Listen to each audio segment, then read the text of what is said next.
মৃত্যুবরণ করার চাইতেও কঠিন, অর্থাৎ তার জীবন চলে যেতে পারে কিন্তু তার ঈমান সে দিতে পারে না, যদি কেউ সত্যিকারের ঈমানদার হয়ে থাকে। আমরা নবী করিম সাল্লাল্লাহু আলাইহি সাল্লামের সময়কার সাহাবা ইকরাম রিদওয়ানুল্লাহি তাআলা আলাইহিম আজমাইনের যে স্যাক্রিফাইস, তাদের যে আত্মত্যাগ, তাদের যে অবদান, এ বিষয় সম্পর্কে যখন আমরা পড়াশোনা করি আমরা দেখতে পাই যে জীবনের সব কিছুর বিনিময়ে তারা ঈমানকে উঁচিয়ে রেখেছেন। এবং তাদেরও আগে বিভিন্ন আম্বিয়া আলাইহিমুস সালাতু ওয়াস সালাম আল্লাহর বিভিন্ন প্রিয় বান্দাদেরকে শুধু ঈমান আনবার দায়ে, ঈমান আনবার কারণে তাদের কাউকে করাত দিয়ে দুটুকরা করে ফেলা হয়েছে, কাউকে জ্বলন্ত আগুনে গর্ত করে সেখানে জ্বলন্ত আগুন জ্বালিয়ে সে জ্বলন্ত আগুনে তাদেরকে নিক্ষেপ করে দেওয়া হয়েছে। এক একজনকে এক একভাবে নির্মম থেকে নির্মমতর উপায়ে শাহাদাত বরণ করতে হয়েছে। এরপরও তারা কেউ ঈমানের বেলায় ন্যূনতম কোনো স্যাক্রিফাইস করেননি, ত্যাগ করেননি। কিন্তু আজ আমরা যখন 2026-এর পৃথিবীতে বসবাস করছি, আমরা একটু চোখ মেললেই দেখব চতুর্দিকে ঈমান বিক্রির এক হিড়িক চলছে। মুসলিম নামধারী আমরা যারা আছি, আমরা আমাদের কাছে সবচেয়ে গুরুত্বহীন বিষয়ের নাম হলো আমাদের ঈমান, আমাদের আইডেন্টিটি। দুনিয়ার অন্য যে কোনো বিষয়ের গুরুত্ব আমার কাছে আমার মুসলিম আইডেন্টিটি, আমার তাকওয়া, আমার ঈমানি চেতনা এর চাইতে বেশি গুরুত্বপূর্ণ হয়ে গেছে। এটি দুর্ভাগ্যজনক বাস্তবতা, কিন্তু এটি অনাকাঙ্ক্ষিত হলেও অপ্রত্যাশিত বা অভাবনীয় নয়। কারণ নবী করিম সাল্লাল্লাহু আলাইহি সাল্লাম প্রায় ১৫০০ বছর আগে আমাদেরকে সতর্ক করেছেন। তিনি বলেছেন, বাদিরু বিল আমালি ফিতানা কাকিতাইল লাইলিল মুজলিম, তোমরা নেকামল ভালো কাজের প্রতি ধাবিত হও, দ্রুততার সাথে ভালো কাজ নেকামলের প্রতি অগ্রসর হও সেই সময় আসার আগে যখন ফিতনা গোটা পৃথিবীকে ছেয়ে যাবে রাতের অন্ধকারের মতো। অন্ধকার যেরকম পুরো পরিবেশকে ছেয়ে যায়, ফিতনা গোটা দুনিয়াকে এরকম ছেয়ে যাবে। অন্য এক হাদিসে নবী আলাইহিস সালাম বলেছেন, এমন একটা সময় আসবে যে ফিতনা তোমাদের বাসা বাড়ি সবগুলোকে ছেয়ে যাবে, ঢেকে ফেলবে। তো সেই সময়টি আসার আগে তোমরা নেকামলের দিকে অগ্রসর হও, ধাবিত হও। যখন ফিতনা গোটা পৃথিবীকে ছেয়ে যাবে, দিন পালন করা, দিন ধারণ করা, মুসলিম আইডেন্টিটিকে উঁচিয়ে রাখা এটা সবচেয়ে কঠিন হয়ে যাবে। সেই সময়ে ইউসবিহুর রাজুল মুমিনা ওয়া ইউমসি কাফিরা, একজন মানুষ সকালে ঈমানদার থাকবেন কিন্তু সন্ধ্যায় তিনি বেঈমান হয়ে যাবেন। এত ঠুনকো হয়ে যাবে ঈমান যে সামান্য সময়ের ব্যবধানে একজন পাক্কা মুমিন তিনি আবার বেঈমান হয়ে গেছেন। অথবা এর বিপরীত হবে, ওয়া ইউমসি মুমিনা ওয়া ইউসবিহু কাফিরা, সন্ধ্যায় ঈমানদার ছিলেন, রাতটা পার হতে না হতেই সকালে তিনি কাফেরে পরিণত হয়েছেন, অবিশ্বাসী এবং আল্লাহর অবাধ্য মানুষে পরিণত হয়েছেন। ইয়াবিউ আহাদুহুম দীনাহু বিআরাদিন মিনাদ দুনিয়া, দুনিয়ার সামান্য স্বার্থ, সামান্য বস্তুর বিনিময়ে তার ঈমানকে বিক্রি করে দিবে। মুহতারাম হাজরিন, এমন একটি সময় আমরা পার করছি যে সময়টাতে আমরা সেই ফিতনাগুলোর আজ মুখোমুখি। সবচেয়ে দুর্ভাগ্যজনক বাস্তবতা হলো আমাদের ঈমান কখন চলে যাচ্ছে, আমরা কখন আল্লাহর থেকে দূরে সরে যাচ্ছি, সেটি বুঝবার মতো ন্যূনতম যে সেন্স একজন মুসলমানের থাকার কথা সেটিও আমরা আজ হারিয়ে ফেলেছি। মুহতারাম হাজরিন, আর সেজন্যই আজ আমরা ফিতনা সংকুল যে সময়টি আসার ব্যাপারে নবী আলাইহিস সালাম আমাদেরকে সতর্ক করে গেছেন, সে সময়টির ভয়াবহতা এবং কতভাবে আমাদের এই ফিতনাগুলো আমাদের দিন এবং ঈমান রক্ষার ক্ষেত্রে বাধা হয়ে দাঁড়াচ্ছে সে বিষয়টি এবং সেটা থেকে উত্তরণের উপায় কি, এবং এই কঠিনতম সময় যদি কেউ ঈমানকে ধরে রাখবার সংগ্রামে জয়ী হয়, নিজের আত্মপরিচয়কে কেউ টিকিয়ে রাখবার চেষ্টায় সে জয়ী হয়, আল্লাহর কাছে তার রিওয়ার্ড এবং পুরস্কার কি হবে, এই বিষয়গুলোকে আমরা সংক্ষেপে আলোকপাত করার চেষ্টা করব। মুহতারাম হাজরিন, নবী আলাইহিস সালাম আমাদেরকে আগেই সতর্ক করেছেন, যেটা একটু আগে আমরা শুনলাম, যে শেষ জমানায় কিয়ামতের আগে, কিয়ামত যত নিকটবর্তী হবে, পৃথিবীতে দিন পালন, পৃথিবীতে দিন ধারণ, ঈমান রক্ষা করা এটা তত সংকটময়, কঠিন থেকে কঠিন, কষ্টকর, দুঃসাধ্য বিষয়ে পরিণত হবে। এবং এ থেকে উত্তরণের জন্য নবী আলাইহিস সালাম পরিষ্কার কিছু দিক এবং নির্দেশনা আমাদেরকে দিয়েছে। যে বাধার কারণে আমরা ঈমান আমল চর্চা করতে পারি না, সে বাধাকে আমরা এক কথায় বলতে পারি ফিতনা। এই ফিতনা, এই শব্দটি কোরআনে বিভিন্নভাবে আল্লাহ তাআলা আলোকপাত করেছেন। নবী আলাইহিস সালামের বহু হাদিসে ফিতনা সম্পর্কে আলোকপাত হয়েছে। হাদিসের গ্রন্থগুলোতে কিতাবুল ফিতান বা ফিতনা সংক্রান্ত অধ্যায় আলাদা আলাদাভাবে রচিত হয়েছে। কিন্তু দুর্ভাগ্যজনক বাস্তবতা হলো আমরা আজ সর্বস্তরের সাধারণ মুসলমান আমরা ফিতনা সম্পর্কে খুব বেশি একটা ওয়াকিফাল না। মোহতারাম হাজরিন, ফিতনা শব্দের অর্থ হলো পরীক্ষা, বিভ্রান্তি, অরাজকতা। শেষ যুগে বিশেষ করে সত্য এবং অসত্যের মধ্যে পার্থক্য করা কঠিন হয়ে যাবে। এরকম ধোঁয়াশাচ্ছন্ন পরিবেশ, এরকম ধোঁয়াশাচ্ছন্ন বিষয়কে ফিতনা বলা হয়। এই ফিতনা, এটা যখন পতিত হয়, মানুষ যখন ফিতনায় আক্রান্ত হয়, ৫ ওয়াক্ত নামাজ পড়ছে, ফিতনায় আক্রান্ত হতে পারে। একজন মানুষ আলিম, ওয়াজ ও নসিহত করে বেড়ায়, কিন্তু তিনি নিজে ফিতনায় ডুবে আছে। হতে পারে একজন নারী, তিনি আপাদমস্তক নিজেকে আবৃত রাখেন, আল্লাহর নির্দেশ পালনার্থে পর্দার বিধানকে মেনে চলেন। হতে পারে এত সত্ত্বেও তিনি ফিতনায় আক্রান্ত আছে। ফিতনার ফলে সবচেয়ে বড় যে বিষয়টি আমাদের জন্য দাঁড়ায়, সবচেয়ে বড় যে ক্ষতিটা হয়, সেটা হলো আমাদের ইমানগুলো ঠুনকো হয়ে যায়। ফলে ইমান কখন চলে যায় আমরা টেরও পাই না। দ্বিতীয়ত, ফিতনার ফলে ইবাদতের প্রতি অনীহা তৈরি হয়।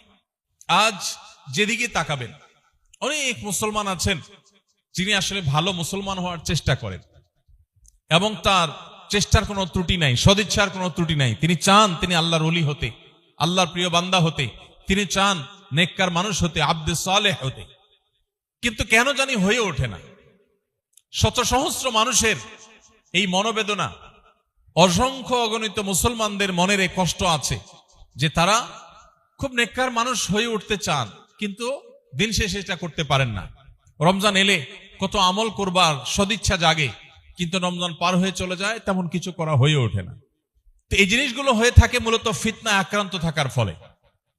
একজন অসুস্থ মানুষ যেরকম অনেক সময় যে কোনো খাবারের স্বাদ আস্বাদন করতে পারেন না, অনুভব করতে পারেন না, ঠিক একইভাবে ফিতনায় ডুবে থাকা মানুষ ইবাদতের স্বাদ, ইবাদতের তৃপ্তি পান না। ফলে তার কাছে ইবাদতটা এটা এনজয় করার মতো বিষয় বা তৃপ্তিদায়ক বিষয় না হয়ে বরং তার কাছে বোঝা হয়ে যায়। যেমন নামাজ, আমরা আজকাল বেশিরভাগ মানুষ নামাজ পড়ি, কিন্তু এটা আমাদের এক ধরনের প্রেসার, আল্লাহর পক্ষ থেকে দেওয়া বোঝা, নাউজুবিল্লাহ, একটা চাপ, একটা দায়িত্ব মনে করি। এটা যে আমার নিজের বেঁচে থাকার জন্য প্রয়োজন, নট অনলি এর বিনিময়ে আল্লাহ আখিরাতে দিবেন, দুনিয়াতেই যে এটা আমার বেঁচে থাকার জন্য অত্যন্ত গুরুত্বপূর্ণ। আমার সুখী জীবনের পেছনে অনেক বড় রসদ যোগায় নামাজ, সালাত। সেটুকু অনুভব আমরা কজন মানুষ করতে পারি? এমনকি যারা আমরা কোরআন এবং হাদিসের ইলম অর্জন করার তৌফিক হয়েছে, মাদ্রাসায় পড়ে নিয়মতান্ত্রিক ভাবে তথাকথিত আলেম হয়েছে, এরপরও দেখা যাবে যে ইবাদতের স্বাদ, ইবাদতের তৃপ্তি আমরা পাই না। ইবাদতের তৃপ্তি যে পাই না, এটা ইবাদতের দিকে তাকালে বোঝা যায়। নামাজ কত তাড়াতাড়ি শেষ করে আমরা মসজিদ থেকে বের হব, তার জন্য আমরা ব্যাকুল হয়ে যাই। মসজিদে আসার জন্য আমরা এতটা ব্যাকুল হই না, মসজিদ থেকে যাওয়ার জন্য যতটা ব্যাকুল আমরা থাকি। ইবাদতের ধরন দেখলে, ধাঁচ দেখলে, ইবাদতের প্রতি আমাদের আগ্রহ, ইবাদতের প্রতি আমাদের ভালোবাসা, টান, তৃপ্তি, এটা অনুভব করা যায়। একজন মানুষ প্রাণ ভরে আল্লাহকে সিজদা করে তিনি তৃপ্তি পাচ্ছেন। তিনি আল্লাহ রাব্বুল আলামিনের জাতে পাকের সামনে, মহান রব্বুল আলামিনের সামনে রুকুর মাধ্যমে অবনত মস্তক হয়ে আল্লাহর সামনে তার প্রশংসা, তার তাসবিহ, তার পবিত্রতার জ্ঞাপন এগুলো করে তিনি মানসিকভাবে সুখ অনুভব করছেন। খুব পছন্দের, খুব ভালোবাসার মানুষকে ভালোবাসা প্রকাশ করতে পারলে, তাকে সবটুকুন দিয়ে ভালোবাসার সুযোগ পেলে মানুষ খুব ভালো ফিল করে। আপনি আপনার মাকে ভালোবাসেন, মায়ের প্রতি ভালোবাসা অনেক বেশি থাকলে সেই ভালোবাসা যদি প্রকাশ করেন, সেটা করার সুযোগ পান, সে ভালোবাসা প্রদর্শন করবার সুযোগ পান, আপনি ভালো ফিল করেন। আল্লাহকে ভালোবাসার দলিল, আল্লাহকে ভালোবাসার প্রমাণ যে আমি রুকুতে গিয়ে সুবহান রাব্বিয়াল আযীম বলে আমার রবের পবিত্রতা জ্ঞাপন করি, রবের প্রশংসা করি, আমি সেটাকে খুব তৃপ্তির সাথে করি, আমি সেটা করে খুব ভালো অনুভব করি। রুকু থেকে আমার উঠতে ইচ্ছা করে না, আমার দীর্ঘ রুকু করতে মন চায়, রুকুর মধ্যে আমি স্বাদ পাই, সেই মুসল্লি আজ সোনার হরিণ হয়ে গেছে। নবী ইরশাদুস সালাম যে সতর্ক করেছেন, একটা সময় আসবে মসজিদ ভর্তি মুসল্লি পাওয়া যাবে, কিন্তু একজন মানুষও থাকবে না যার অন্তর নামাজের প্রতি পরিপূর্ণ মনোযোগের সাথে সালাত আদায় করবার মতো অন্তর নিয়ে তিনি আদায় করছেন। এরকম মানুষ একজনও পাওয়া যাবে না। সবাই হুলস্থুল করে জাস্ট দায় সারবার চেষ্টা করবে, যেন আল্লাহ তাআলা একটা বোঝা চাপিয়েছেন, নাউজুবিল্লাহ, এটা শেষ করতে পারলে আমি বাঁচি, এটা যে আমার বেঁচে থাকার জন্য প্রয়োজন, এটা যে আমার আখিরাতের জন্য প্রয়োজন, আমার দুনিয়ার সুখের জন্য প্রয়োজন, এই রিচুয়াল যে আমার মানসিক প্রশান্তি এনে দিবে, আল্লাহর সাথে কানেকশন গড়ে দিবে, এটা যে আমাকে অদৃশ্য অবর্ণনীয় তৃপ্তি এনে দিবে, পৃথিবীর সকল সুখ, পৃথিবীর সকল তৃপ্তির চাইতেও বেশি তৃপ্তি যে আল্লাহ এই ইবাদতের মধ্যে রেখেছেন, সেই অনুভব, সেই অনুভূতি আমাদের থেকে হারিয়ে গেছে। এটি ফিতনার কারণে হয়ে থাকে। মানুষ যখন ফিতনা আক্রান্ত থাকে তখন তার অন্তর অসুস্থ হয়ে যায়, আর এই অসুস্থ অন্তরে তার হারাম কাজ করতে ভালো লাগে, সে নাজায়েজ কাজ করতে ভালো ফিল করে, অনুভব করে, ভালো কাজ করতে তার তেমন আগ্রহ বোধ হয় না। মোহতারাম হাজরিন, আমরা যদি 1450 বছর আগে চলে যাই, অবশ্য 1450 বছর বহু আগের, আমরা যদি আমাদের শৈশবের কথাও বলি, যারা এখানে 40 বা 50+ এইজের মানুষ আছেন, আপনারা অনেক মানুষ এই সমাজে আপনাদের জীবদ্দশায় দেখেছেন যাদের কাছে ইবাদত ছাড়া আর কিছু ভালো লাগতো না, হারাম কোনো কিছু তাদেরকে টানতো না। বিশেষ করে সিলেটের মানুষ, আপনাদের এরকম বহু মানুষ দেখার কথা, যে তাদের সামনে হারাম গান বাজানো হলে তারা পাগলের মতো ছটফট করতেন, সহ্য করতে পারতেন না। ভালো বোধ করা তো পরের কথা, ঠিক একটি মাছ পানি থেকে তুলে এয়ার কন্ডিশনের কোন রুমে দামি কার্পেটের উপর তাকে শুইয়ে রাখলেও সে যেরকম শান্তি পেত না, বা সে যেরকম শান্তি পাওয়ার কথা না, ঠিক একইভাবে একজন আল্লাহর সত্যিকার অর্থে আল্লাহর প্রতি ইমানদার বান্দা, যে মনে করে যে আল্লাহ তার রব, যে মনে করে আল্লাহ তার সৃষ্টিকর্তা, যে বিশ্বাস করে মনে প্রাণে যে আল্লাহর সামনে তাকে দাঁড়াতে হবে, যার বিশ্বাস আছে যে আল্লাহর সামনে পুঙ্খানুপুঙ্খ হিসাব দিতে হবে, যে বিশ্বাস করে জান্নাতের শুরু হবে, কোনো শেষ হবে না, যে জান্নাতের নাজ ও নেয়ামত পৃথিবীর কোনো কিছুর সাথে তুলনীয় না, যে ব্যক্তি আল্লাহর জাহান্নামে বিশ্বাস করে, আল্লাহর অবাধ্য হলে তার জন্য জাহান্নামের আগুনে নিক্ষেপ করা হবে, সে আগুন পৃথিবীর আগুনের চাইতে কমপক্ষে 70 গুণ বেশি উত্তপ্ত হবে। হাদিসের বর্ণনার প্রতি যার বিশ্বাস আছে, সে কখনো আল্লাহর অবাধ্যতায় ভালো অনুভব করার কথা না। কিন্তু আজ সমাজের যেদিকে তাকাবেন, মানুষ আল্লাহর অবাধ্যতায়, মুসলমানের সন্তান আল্লাহর নারাজির কাজে, আল্লাহর অসন্তুষ্টির কাজে সে ভালো বোধ করে, তার অন্তর অসুস্থ হয়ে গেছে। একজন অসুস্থ মানুষ যেরকম মিষ্টি জিনিসও তার কাছে তিতা অনুভব হয়, ঠিক একইভাবে ইবাদতের স্বাদ উঠে গেছে। এর অন্যতম কারণ হলো যে আমরা আখিরি জামানায়, যে সময়টাতে দিন পালন করা অত্যন্ত সংকটপূর্ণ বিষয়, দিন পালন করা অত্যন্ত কঠিনতর বিষয়, এবং দিন ধারণ করা এটা অত্যন্ত কঠিনতর বিষয়। মোহতারাম হাজরিন, এই সব কিছুর মূলে হলো ফিতনা। এর ফলশ্রুতিতে মানুষের অন্তর কঠিন হয়ে যায়, অন্তর বিগলিত হয় না। সাহাবা ইকরাম, আমাদের সালাফে সালেহিন, ইসলামের ইতিহাসের পূর্বসূরি যে সমস্ত মনীষীরা ছিলেন, একটি কথা থেকে একজন মানুষের হেদায়েত হয়ে গেছে। আর এখন কোরআন কারীমের আয়াতের পরে আয়াত আমরা অর্থ সহকারে পড়ি, চোখের সামনে দিয়ে চলে যায়, আমাদের জীবনকে কোনো পরিবর্তন করে না। আল্লাহর ভয়ে আমাদের অন্তরগুলো বিগলিত হয় না। আমরা মুসলমান দাবি করি, কিন্তু ইসলামের কোনো ফিল, অনুভব আমাদের ভেতরে নেই। এর অন্যতম কারণ নবীজি সতর্ক করে গেছেন, তিনি 1400 বছর আগে সতর্ক করে গেছেন, সময় আসবে যখন ফিতনা সব কিছুকে ছেয়ে যাবে, ঈমান ঠুনকো হয়ে পড়বে, দুর্বল হয়ে পড়বে, অন্তর কঠোর হয়ে যাবে, আল্লাহ থেকে মানুষ দূরে সরে যাবে, তার কাছে দুনিয়ার সব ভালো লাগবে, আল্লাহর ইবাদত ভালো লাগবে না। এই ভয়ঙ্কর কঠিন পরিস্থিতি আসার আগে ইবাদতের দিকে ধাবিত হও। তিনি সতর্ক করেছেন, মানুষ ঈমান বিক্রি করবে পার্থিব সামান্য একটু স্বার্থের কারণে, সামান্য একটু স্বার্থের কারণে তার মুসলিম আইডেন্টিটিকে সে ছেড়ে দিবে, দিতে দ্বিধাবোধ করবে না। এই সময়টা আমরা পার করছি। সময়তে হাজিরি, এই জন্য নবী করিম সাল্লাল্লাহু আলাইহি সাল্লাম আমাদেরকে বারবার সতর্ক করেছেন। আমরা সেই সতর্কীকরণটাকে যদি গ্রহণ করে জীবনকে গড়তে চাই, তাহলে এই যুগের ফিতনাগুলো সম্পর্কে আমাদের ওয়াকিফাল হতে হবে। আমাদের জানতে হবে যে কোন কোন ফিতনা আছে। এই যুগে যে সমস্ত ফিতনা আমাদের ঈমানকে, আমাদের মুসলিম আইডেন্টিটিকে ধ্বংস করে দিচ্ছে, এর মধ্যে অন্যতম বা সবচেয়ে বড় ফিতনার বিষয় হলো আদর্শিক এবং ঈমানি ফিতনা। আমাদের ঈমানের জন্য যে ফিতনা, সেই ফিতনাগুলো, এগুলোর আলোচনা অনেক দীর্ঘ সময় সাপেক্ষ বিষয়। আমি শুধু এটুকু বলবো যে আজ এমন বহু বিষয় আমাদের সামনে আসছে, বিশেষ করে তরুণদেরকে আমরা বলতে চাই, যে বিষয়গুলো আমাদের ইমানকে নড়বড় করে দেওয়ার জন্য, ইমানকে দূর করে দেওয়ার জন্য অত্যন্ত ভয়ঙ্কর ভাবে কাজ করছে। মুসলমানদের ইমানকে সন্দেহের মধ্যে ফেলে দেওয়ার জন্য শয়তান এবং তার অনুসারীরা, আল্লাহ কোরআনে কারিমে শয়তানকে দুই ভাগে ভাগ করেছেন। এক হলো মানুষ শয়তান, আর একটা হলো জিন শয়তান। জিন শয়তানের অনুসারী যে মানুষ শয়তানরা আছে, তারা মানুষের ইমানকে নষ্ট করবার জন্য বহুবিধ উপায় তারা অবলম্বন করে। এর ভিতরে একটা হলো কনফিউশন তৈরি হয়, সন্দেহ তৈরি হয়, এরকম বিভিন্ন প্রশ্ন তুলে অ্যাবসলিউট রাইট এবং পরিপূর্ণভাবে নিরঙ্কুশ সত্য কোন বিষয়কে আপনি সন্দেহের মধ্যে ফেলে দিতে পারেন। আপনার পিতৃ পরিচয়, আপনার আপন ভাই বোনের পরিচয়, এগুলো নিয়েও যদি আপনাকে কনফিউশন তৈরি করবার জন্য প্রশ্ন করে, এই প্রশ্ন আপনাকে কনফিউশনে ফেলে দিতে পারে। নিরঙ্কুশ সত্য বিষয়কে মানুষের অন্তরে সন্দেহের দানা বেঁধে দেওয়ার জন্য কিছু প্রশ্ন ছুড়ে দেওয়া যথেষ্ট। আর এই যাতে কনফিউশন গুলো সবচেয়ে বেশি তৈরি করে ইবলিস। এই জন্য বলেছি আমি, ইবলিসের অনুসারী যে মানুষগুলো আছে, মানুষ শয়তান, এরা সমাজে নানান কনফিউশন তৈরি করছে। মুসলমানের সন্তানরা এই সমস্ত কনফিউশন গুলোর কারণে, সন্দেহের কারণে অনেকের ইমান ঠুনকো হয়ে আছে। চক্ষু লজ্জা মানুষের সামনে বলতে পারে না, তার ইসলামের প্রতি আস্থার ঘাটতি তৈরি হয়েছে। শয়তান তার মনে নানা ওয়াসওয়াসা ঢুকিয়েছে, কুমন্ত্রণা ঢুকিয়েছে। আমি আগে বলেছি, কুমন্ত্রণা বা ওয়াসওয়াসা বা এই জাতীয় কনফিউশন তৈরি করবার মতো প্রশ্ন, এগুলো একেবারে নিরঙ্কুশ সত্য বিষয় যদি কারোর অন্তরে বা কারোর মাথায় একবার গেঁথে দেয়া হয়, মুহূর্তের জন্য হলেও তিনি সে বিষয়ে চিন্তা করেন, এবং এই চিন্তা ভাবনা কখনো কখনো তাকে ভয়ঙ্কর রকমের সন্দেহের লেভেলে নিয়ে যায়। এটা একটা ফিতনা যেটা এখন চলমান আছে।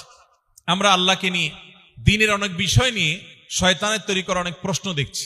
নবী করিম সাল্লাল্লাহু আলাইহি সাল্লামকে যখন এরকম কোন সন্দেহ তৈরি হওয়ার মতো বিষয় কারোর মাথায় আসার কথা বলা হয়েছে, তখন তিনি বলেছেন, কারোর মনে এরকম সন্দেহ আসে সেই জন্য আল্লাহর কাছে পানা চায় শয়তান থেকে। কারণ মনের ভিতরে এই ধরনের চিন্তা আসার মানে হলো শয়তান উপস্থিত হয়েছে, সে অ্যাক্টিভ হয়ে গেছে, এবং শয়তানের অস্তিত্ব অনুভব করে সাথে সাথে কেউ যদি আউযু বিল্লাহি মিনাশ শাইতানির রাজিম পাঠ করে, ইনস্ট্যান্ট সাথে সাথে সে অন্তর থেকে যদি আল্লাহর কাছে সাহায্য প্রার্থনা করে, তার অন্তরে ঈমানের শক্তি অনুভব করবে, সে ফাইট করতে পারবে শয়তানের সে ওয়াসওয়াসার সাথে।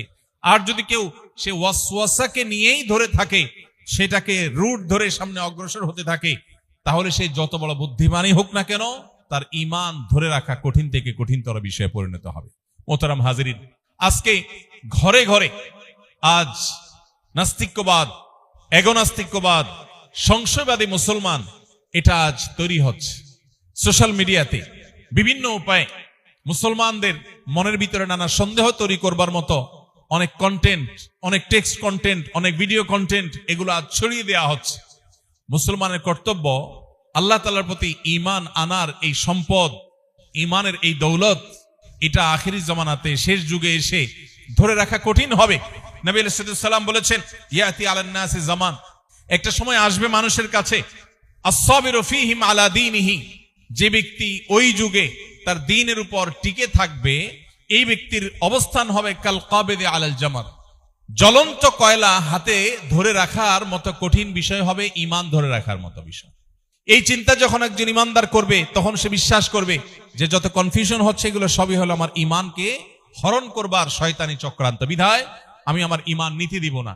আল্লাহর কাছে সাথে সাথে পানাহ চাইলে আমরা মনে করতে পারি মুখে আউযু বিল্লাহি মিনাশ শাইতানির রাজিম পড়লে এটার এফেক্টে আমার মনের ওয়াসওয়াসা চলে যাবে। হ্যাঁ, চলে যাবে। আপনি যদি সেই ইয়াকিন, সেই বিশ্বাস নিয়ে আল্লাহর প্রতি পূর্ণভাবে নিজেকে সমর্পণ করে আউযু বিল্লাহি মিনাশ শাইতানির রাজিম পাঠ করেন, আল্লাহর দিকে ধাবমান অন্তর যদি হয়, তাহলে আপনি সন্দেহাতীত ভাবে নিশ্চিত থাকতে পারেন আল্লাহ তাআলা আপনাকে এই ফিতনা থেকে হেফাজত করবে। মোহতারাম হাজরিন, আজ পৃথিবীটাকে এমন ভাবে ঢেলে সাজানো হচ্ছে, এমন ভাবে তৈরি করা হচ্ছে, মুসলমানদের সমাজকে এমন ভাবে প্রস্তুত করা হচ্ছে যে আমাদের বাচ্চারা, তারা সমাজে খুব স্বাভাবিকভাবে যদি বেড়ে ওঠে, তারা যদি শিক্ষা প্রতিষ্ঠানের ক্লাসগুলো স্বাভাবিকভাবে অতিক্রম করে, কেউ তাদেরকে প্রেসার ক্রিয়েট করতে হবে না, কেউ তাকে জোর করতে হবে না। সে শুধুমাত্র স্বাভাবিকভাবে বেড়ে উঠলেই হাফ বা সিকি কিংবা তার চাইতে বেশি পরিমাণে নাস্তিক্যবাদ এটা তার মধ্যে ধারণ করে সে বেড়ে উঠবে।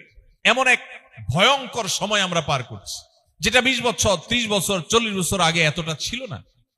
এখন আমাদের সন্তানদেরকে মুসলিম আইডেন্টিটির উপরে টিকিয়ে রাখা, এটা এই যুগের সবচেয়ে কঠিন কাজ।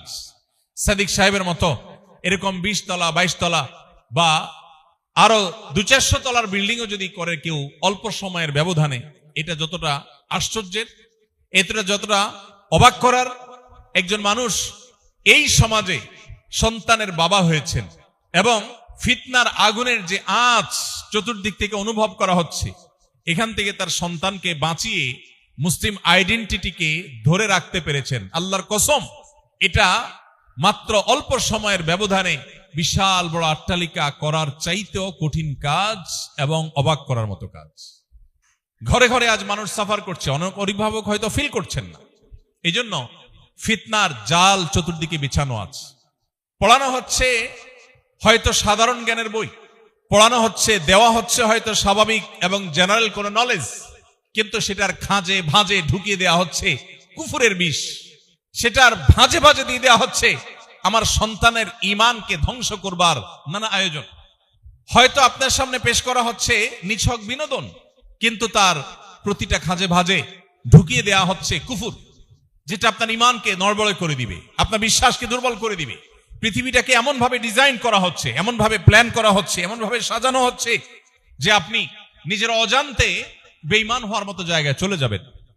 এটি 1450 বছর আগে নবী সাল্লাল্লাহু আলাইহি ওয়াসাল্লাম আমাদেরকে সতর্ক করে গেছেন। এটি ফিতনার একটা দিক যেটা আমাদের ঈমানের উপরে আঘাত করে, এবং এটি আসার হাজারো দিক আছে যেটি দীর্ঘ সময় ধরে আলোচনা করা, বিশ্লেষণ করা প্রয়োজন। এই জন্য আমাদের প্রয়োজন হলো সতর্কতা গ্রহণ করা। কিভাবে আমরা ঈমানের উপর এই সমস্ত আঘাত থেকে আমরা ঈমানকে সেভ করব, নিরাপদে রাখবো, সেটা আমরা শেষে বলবো ইনশাআল্লাহ। দ্বিতীয়ত যে ফিতনার কথা বলতে চাই সেটা হলো নৈতিক এবং চারিত্রিক ফিতনা। এটা বিশেষ করে গোটা পৃথিবীর উপর এমন ভাবে অ্যাপ্লাই করা হচ্ছে, এমন ভাবে প্রয়োগ করা হচ্ছে, আজকের পৃথিবীতে চারিত্রিক সততা এটা গল্পের সেই তথাকথিত সোনার হরিণ, স্বর্ণের হরিণ পাওয়া এটা যেরকম কঠিন বা অসম্ভব, আজ পৃথিবীর যেই কোনো সমাজে সেরকম যুবক এবং তরুণ পাওয়া কঠিন হয়ে গেছে। যে যুবক এবং তরুণ তার চরিত্রকে সকল প্রকার কলঙ্ক থেকে বাঁচাতে পেরেছে, অপবিত্রতা থেকে, নোংরামি থেকে রক্ষা করতে পেরেছে, যে শুধু হালাল এবং বৈধ সম্পর্কের জন্য অপেক্ষা করেছে, মুহূর্তের জন্য কোন হারামের ছিটা ফোঁটা তার গায়ে লাগতে দেয়নি, সেরকম নিষ্কলুষ, সেরকম পুত পবিত্র তরুণ পাওয়া এই সমাজে এখন স্বর্ণের হরিণ পাওয়ার চাইতেও কঠিন বিষয়ে পরিণত হয়েছে। এটা এমনি এমনি হয়ে গেছে না, এমনি এমনি হয়নি, এটা সুদূর প্রসারী পরিকল্পনার অংশ। গোটা পৃথিবী ছেয়ে গেছে এই ফিতনায়। আপনি আমাদের দেশের কথা যদি বলেন, খুব সচেতন ভাবে লক্ষ্য করলে আপনি দেখতে পাবেন মাত্র 2-3 দশক আগেও এই দেশে, এই মাটিতে অবৈধ বা হারাম সম্পর্ক কেউ করতে 10 বার সে চিন্তা করত। মানুষের মধ্যে সহজাত লাজুকতা, লজ্জাশীলতা এই লেভেলে ছিল যে বৈধ স্বামী স্ত্রীর পরিচয়টাও শুরুতে দিতে মানুষ একটু ইতস্তত বোধ করত। আর এখন নির্লজ্জের মতো সম্পূর্ণভাবে জড়তা এবং অস্বস্তি ছাড়াই হারাম সম্পর্কের, জেনার সম্পর্কের ব্যাপারে মানুষ খুল্লম খোলা বলে, হারাম কাজের সঙ্গী এই পরিচয় দিয়ে দেয়। আগে মানুষ বৈধ স্ত্রীর পরিচয়টা শুরুর দিকে দিতে তরুণদের মধ্যে লজ্জা বোধ হতো, এক ধরনের অস্বস্তি কাজ করতে শুরুর দিকে। অথচ এখন একটা হারাম কাজের সঙ্গী, অবৈধ কাজের সঙ্গী এই পরিচয় নির্দ্বিধায় দেয়া হচ্ছে, এবং একটা জেলা শহর বাদ নেই যে এই ধরনের কালচার নাই। এটা এমনি এমনি হয়ে যায় নাই, এটা ছেয়ে গেছে সমাজে। এই জন্য নবী সাল্লাল্লাহু আলাইহি ওয়াসাল্লাম তিনি বলেছেন, মাইয়াদমানলি মা বাইনা লিহিয়াইহি ওয়া মা বাইনা রিজলাইহি আদমান লাহুল জান্নাহ।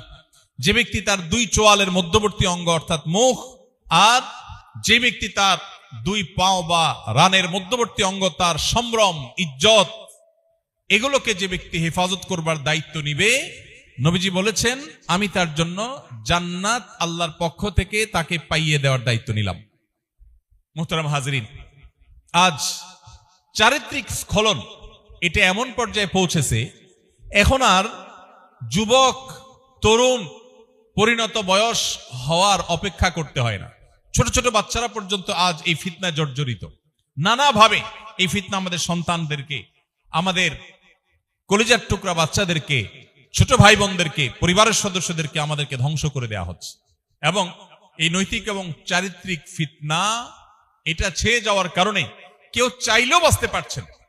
বহু তরুণ, বহু যুবক, শত শত হাজারো তরুণ আছে যে পানি থেকে মাছকে উপরে তুললে যেরকম সে ছটফট করে বাঁচার জন্য, ইমানকে বাঁচাবার জন্য, নিজের চরিত্রকে কালিমা মুক্ত রাখবার জন্য ছটফট করতে থাকে, কিন্তু তার জন্য কঠিন হয়ে যায়। কোথাও যাওয়ার কোনো জায়গা থাকে না যেখানে গিয়ে তার ইমানকে সে সেভ করতে পারবে। পরিবেশটা সেরকম হয়ে গেছে মোহতারাম হাজিরিন। এই জন্য বললাম, দিন পালন করা এই যুগের সবচেয়ে কঠিন কাজ। আপনি একজন বেকার যুবক থেকে একজন সফল ব্যবসায়ী হয়ে গেছেন, এটা কঠিন। একজন আপনি সাধারণ চাকুরি থেকে একজন বিশাল বড় কর্মকর্তায় পরিণত হয়েছেন, কঠিন কাজ। মনে রাখবেন, এই সবগুলো কাজের চাইতেও কঠিন কাজ হলো আপনি একজন মুসলমান হিসাবে আপনার ইসলাম চর্চা করছেন, দিন চর্চা করছেন বাধাহীন ভাবে, অথবা নিজেকে ধরে রাখতে পারছেন ইমানের উপরে। এটা হলো সবচাইতে কঠিন কাজ। মোহতারাম হাজিরিন, যে বিষয়গুলো আমাদের দিন এবং ইমানকে চর্চা করতে বা ধারণ করতে অসুবিধা তৈরি করে, যে ফিতনাগুলো, এর মধ্যে আরেকটা হলো পারিবারিক ভাঙন। আমাদের পরিবারগুলোর দিকে যদি আমরা তাকাই, তাহলে পরিবারগুলো আগের তুলনায় ভালো আছে না খারাপ আছে? কি বলেন? আজ থেকে যত পেছনে যাবেন, যত পেছনে 10 বছর, 20 বছর, 30 বছর, 40 বছর যত পেছনে যাবেন, বৈষয়িক উন্নতি অগ্রগতি আমাদের কম ছিল, কিন্তু দাম্পত্য সুখ বেশি ছিল না কম ছিল? বেশি ছিল। আমি এই জন্য অনেক সময় বলার চেষ্টা করি যে এখনকার তরুণরা নিজের স্ত্রীকে ভালোবাসা জানাবার জন্য কত উপায় আছে। SMS করে ভালোবাসা জানায়, মোবাইল কলে ভালোবাসা জানাতে পারে, মেসেঞ্জারে জানাতে পারে, কত রকমের গিফট দেওয়ার অপশন যুবকদের সামনে আছে, কত রকমের খাবার খাওয়ানো, ভালোবাসা যেন হয় তার জন্য হাজারটা কাজ করার উপায় আছে। মাগার ভালোবাসা আগের মতো হয় না।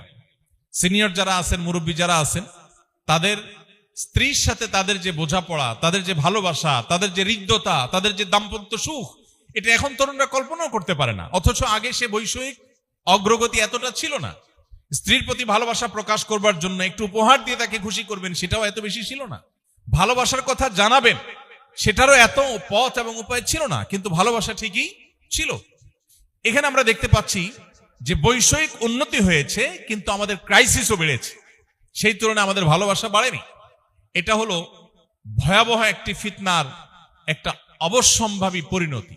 গোটা পৃথিবীর যেদিকে আপনি তাকাবেন, যেই দিকে তাকাবেন, পূর্ব থেকে পশ্চিম, উত্তর থেকে দক্ষিণ, আপনি দেখতে পাবেন পরিবার ভাঙার এক মহোৎসব চলছে, মহা আয়োজন চলছে। এবং তার ফলশ্রুতিতে আমরা আমাদের দেশেও দেখি প্রত্যেকটা জায়গায় বিবাহ ভাঙার এক হিড়িক চলছে। দাম্পত্য সম্পর্কগুলো টিকে না। এখন বিয়ের সময় অভিভাবকরা সবচেয়ে বেশি দুশ্চিন্তায় থাকেন যে টিকবে তো, অন্য কোনো চিন্তা নাই, টিকবে কিনা এই চিন্তা। আপনি চিন্তা করুন যে 20 বছর 30 বছর আগেও, 2 যুগ 3 যুগ আগেও অভিভাবকদের মাথায় এটা আসতোই না যে বিয়ে আবার না টিকার চিন্তা কি আছে। কিন্তু এখন যত ঘটা করে বিয়ে হয়, তত দ্রুততার সাথে আবার ভেঙে যায়। এই যে ভেঙে যাচ্ছে, এটা এমনি এমনি ভেঙে যাচ্ছে না, এটা অত্যন্ত সুপরিকল্পিতভাবে আমাদের পরিবার ব্যবস্থাকে ভেঙে দেওয়া হচ্ছে। এর ভেতরে শয়তানের বিভিন্ন স্বার্থ লুকায়িত আছে, শয়তানের বিভিন্ন এজেন্ডা লুকায়িত আছে। সে বিষয়গুলো হয়তো দীর্ঘ আলোচনা সাপেক্ষ বিষয়, আমরা একটু খেয়াল করলে দেখতে পাবো। এই জন্য আখেরি জামানাতে, শেষ যুগে, কোন পরিবার যদি ভাঙনের হাত থেকে নিজেদেরকে রক্ষা করতে পারে, পরিবারের সদস্যদের মধ্যে যদি হৃদ্যতাপূর্ণ সম্পর্ক থাকতে পারে, তাহলে এটা বিশাল বড় একটা সাকসেস। আপনারা অনেকে সহিহ মুসলিম বর্ণিত সেই হাদিস শুনেছেন। নবী আলাইহিস সালাম বলেছেন, শয়তান পানির উপরে তার সিংহাসন স্থাপন করে তার অনুসারীদেরকে, সদস্যদেরকে ছেড়ে দেয় মানুষের মাঝে শয়তানি করবার জন্য। এক এক শয়তান এক এক শয়তানি করে মানুষের মধ্যে বিচরণ করে দিন শেষে যখন দলনেতার কাছে এসে রিপোর্ট দেয়, কেউ বলে আমি মানুষকে দিয়ে আজকে অমুক আকাম করিয়েছি, খারাপ কাজ করিয়েছি, গুনাহের কাজ করিয়েছি, শয়তান অ্যাপ্রিসিয়েট করে। কিন্তু সবচেয়ে বেশি অ্যাপ্রিসিয়েট করে ওই শয়তানকে, শয়তানের সেই সদস্যকে, যেই সদস্য কোন পরিবারের মধ্যে ভাঙন ধরাতে পেরেছে। অতএব মুসলমানদের পরিবার শুধু নয়, গোটা পৃথিবীতে পরিবার ব্যবস্থা যেন ভেঙে পড়ে, এটার জন্য দেখবেন বিবাহ বহির্ভূত সম্পর্ককে অ্যাপ্রিসিয়েট করা হচ্ছে। আচ্ছা, আপনি বলুন, গোটা দুনিয়াতেই বিবাহের ব্যবস্থা আছে, পৃথিবীর মুসলিম অমুসলিম সব সমাজে বিবাহের ব্যবস্থা আছে, কিন্তু বিবাহ ছাড়া একটি তরুণ, একজন তরুণী, একজন পুরুষ, একজন নারী বিবাহ ছাড়া যে হারাম রিলেশন, এইটাকে এমন ভাবে অ্যাপ্রিসিয়েট করা হচ্ছে, এটাকে এতটা ইজি করে দেওয়া হচ্ছে, মানুষ যেন সেই পথেই হাঁটে। পৃথিবীর বহু দেশে এমন ভাবে আইন করা আছে, বিবাহ কেউ পারতপক্ষে মাথা নষ্ট না হলে করার কথা না। কারণ বিবাহ যদি করে তাহলে বিচ্ছেদ হলে সম্পদের অর্ধেক স্ত্রীকে দিয়ে যেতে হবে। এখন হতে পারে যে কারোর সাথে বনিবনা হলো না, এখন বিয়ে করে তো সে ফেসে যাবে, কি দুঃখে সে বিয়ে করবে। এর বিপরীতে বিবাহ বহির্ভূত সম্পর্ক করবে, সেখানে কোনো দায় নেই, কোনো অসুবিধা নেই। আপনি আমাদের সমাজে লক্ষ্য করলে দেখতে পাবেন বিবাহের জন্য হাজারটা বাধা। বহু অভিভাবক আছেন সন্তান অপকর্মে লিপ্ত, এটা জানার পরেও দেখেও না দেখার ভান করে। তিনি মনে করেন যে এই বয়সে একটু আধটু করবেই, কিন্তু এই অভিভাবককেও যদি বলা হয় যে বিয়ের ব্যবস্থা করেন, তিনি বলবেন বলেন কি, মাথা খারাপ, এই বয়সে নিজের পায়ে এখনো দাঁড়াতে পারেনি। আপনি যেদিকে তাকাবেন দেখবেন যে বিবাহ বহির্ভূত সম্পর্ককে অ্যাপ্রিসিয়েট করা হচ্ছে। এর অবশ্যম্ভাবী পরিণাম এবং এর ক্ষতি পৃথিবীর প্রতিটি উন্নত দেশ, পৃথিবীর প্রত্যেকটি উন্নত দেশ সাফার করছে। এমন দেশ পৃথিবীতে একটিও পাওয়া কঠিন হবে, এমন উন্নত দেশ একটিও পাওয়া কঠিন হবে যেই দেশে সন্তান জন্মের বিনিময়ে সরকারিভাবে প্রণোদনা দেয়া হয় না। একটা হলে এত ডলার, দুইটা হলে এর বেশি, তিনটা হলে আরো বেশি, বাসায় কাজের লোক সার্ভেন্ট রাখার খরচ সরকার দিবে, মাসে মাসে ভাতা দিবে, শুধুমাত্র সরকার চায় সন্তান জন্ম হোক, বাট কোনো প্রণোদনায় কাজ হচ্ছে না।